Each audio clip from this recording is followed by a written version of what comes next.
Ya, pemirsa, laga menghadapi Saint Kitts and Nevis di ajang FIFA Series 2026 bukan sekedar pertandingan uji coba, tetapi juga panggung bagi dua sosok yang tengah menjadi sorotan. Pelatih anyar John Herdman akan menjalani debutnya bersama dengan skuad Garuda, dan publik tentu menantikan sentuhan strategi serta filosofi permainan yang akan ia bawa dalam membentuk wajah baru timnas Indonesia. Di sisi lain, kembalinya Elkan Bagot setelah 2 tahun absen dari timnas Indonesia juga menjadi perhatian publik. Lantas bagaimana debut Herdman akan berjalan dan apakah comeback Elkan Bagot bisa langsung memberikan dampak bagi lini pertahanan Garuda? Kita akan membahasnya bersama dengan pengamat sepak bola Bung Yusuf Kurniawan. Selamat malam, Bung Yuke. Malam, Eva. Bung Yuke, ini menjadi debut John Herdman bersama dengan timnas Indonesia. Apa pendekatan atau filosofi permainan yang ingin langsung terlihat di pertandingan pertama melawan Saint Kitts and Nevis?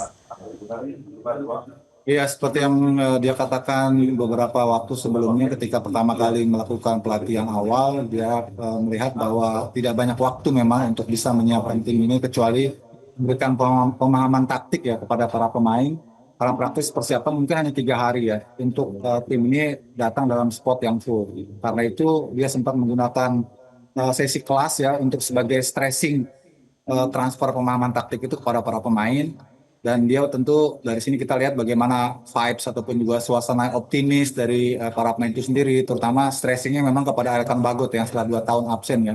Jadi secara umum kelihatan sekali memang ada pendekatan yang berbeda. Tadi sempat dikatakan dalam narasi di VT tadi bahwa dia akan lebih mengutamakan kepada transisi play yang ini sepertinya akan menjadi fokus dari pembentukan awal tim ini di bawah kendali John Herdman. Karena dia tentu akan lebih banyak melihat lebih dulu ya bagaimana adaptasi taktik kali ini bisakah diimplementasikan secara baik oleh para pemain-pemainnya.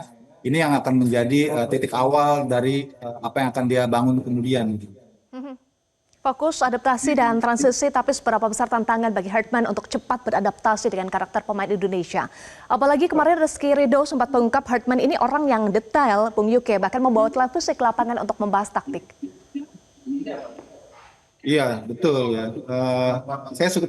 Saya cukup senang ya melihat bagaimana pendekatan John Herdman ya. Dia begitu aktif, dia sangat antusias, dia ikut terlibat di lapangan ya, ikut memberikan instruksi secara directly sehingga suasana latihan tuh jadi benar-benar interaktif ya dan lebih ekspresif ya. Kelihatan di sini bahwa dia ingin bonding itu tercipta dengan baik. Bonding itu menjadi penting karena memang waktu drilling latihan tuh nggak banyak. Jadi dia harus cepat-cepat melebur ya kepada karakter dan kapasitas pemain-pemain yang dimiliki saat ini. Ini kan benar-benar era baru ya. Dia pengen melihat semua pemainnya, kemampuan pemainnya, performa pemainnya. Kemudian baru dia akan mengevaluasi mana kira-kira pemain-pemain yang tampaknya cocok dengan skema dia dan akan diturunkan nanti di laga pertama melawan Saint Kitts and Nevis. Ini menjadi sangat penting. Mengingat bahwa walaupun ini sifatnya FIFA Series adalah seperti friendly match ya, tapi dibungkus dalam ajang turnamen. Jadi ada finalnya gitu ya. Kalau kita menang, maka kita akan tampil quote on quote di final yang tampaknya akan melawan Bulgaria. Jadi saya kira ini yang harus diamankan dulu di laga pertama ini. Bagaimana pendekatan taktik yang saya lihat John Herdman ini lebih kepada kolektivitas ya. Berbeda dengan era pelatih sebelumnya seperti Sintayong lebih kepada pendekatan physical, power gitu ya.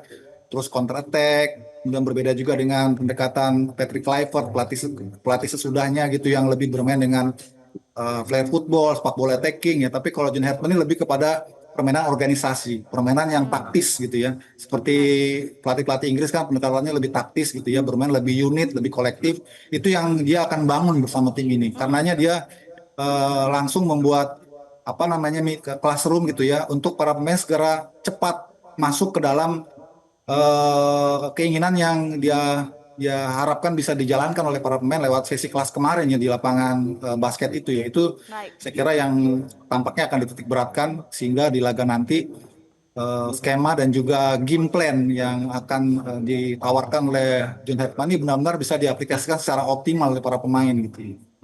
Taktis dan kolektif ya, Bung Yuka. Sebelum kita lanjutkan, kita akan memantau dulu untuk latihan karena sudah ada rekan saya Andre Saptian yang saat ini memantau jalannya latihan terakhir Timnas Indonesia di kawasan Senayan.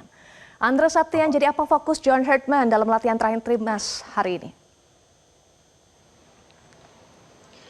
Ya Eva, dalam 4 hari terakhir, Coach John Hetman terus memperhatikan bagaimana kualitas tim yang juga baru bergabung, di mana ada 23 orang pemain line up terakhir ini sudah bergabung semua dalam latihan.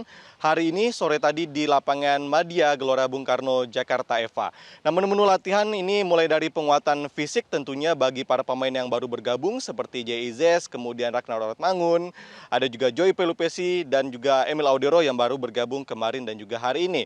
Kemudian dari segi taktikal, mulai dari koreksi dan juga koneksi antar lini, kemudian penguasaan bola, dan juga bagaimana para pemain ini bisa menerima adaptasi dan juga filosofi yang dijalankan oleh pelatih John Hetman maupun ke staf kepelatihan. Jika saya mengutip pernyataan dari Beckham Putra yang mengatakan bahwa sesi latihan ini berlangsung dengan jalannya yang tinggi, kemudian maksud kami dengan tempo yang tinggi dan juga cepat, mengingat adaptasi ini harus dilakukan dan diterima oleh seluruh pemain untuk filosofi permainan yang akan dijalankan. Karena menurut John Hetman, ia akan memberikan penampilan baru yang berbeda dibandingkan dengan era kepelatihan Sintayong maupun Patrick Kluivert. Meski begitu, John Hetman akan memadukan skema bertahan ala Sintayong, kemudian taktik menyerang baru ala Patrick Kluivert untuk dikolaborasikan menjadi sebuah pertahanan maupun penyerangan yang baru.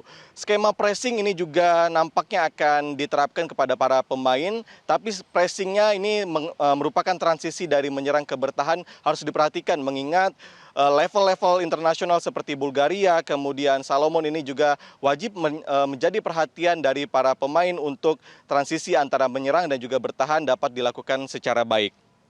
Kemudian kami juga memantau bagaimana statement yang diberikan oleh John Hetman tadi pada saat konferensi yang mengatakan bahwa dengan banyaknya pengalaman yang ia terima saat melatih timnas Kanada, ini akan dibawa ke timnas Indonesia mulai dari mental, fisik, dan juga seluruh skema penyerangan. Eva. Baik, terima kasih Andre Saptian untuk laporan langsungnya. Jelajahi cara baru mendapatkan informasi. Download Metro TV Extend sekarang.